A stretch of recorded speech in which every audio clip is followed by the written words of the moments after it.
মঈন ফখরুদ্দিনের সরকার, সেটা একটা ভারতের দালাল সরকার ছিল। এবং দুর্ভাগ্যজনক ভাবে সেই সময় বাংলাদেশের অধিকাংশ নাগরিক বিষয়টি বুঝতে পারেন নাই।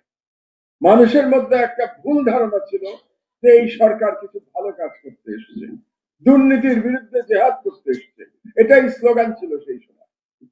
কিন্তু আমি তাদের পেছনের উদ্দেশ্যটা এবং ষড়যন্ত্রটা আল্লাহর রহমতে ধরতে পেরেছিলাম। এবং তখন আমার মনে হলো যে প্রথাগত বৃত্তের বাইরে এসে কোনো একজনের কলম ধরা উচিত, এবং আমি কলম ধরেছিলাম।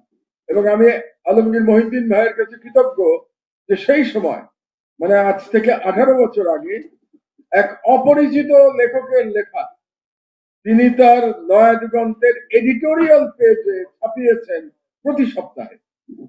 এখনকার মাহমুদুর রহমান তো তখন ছিল না।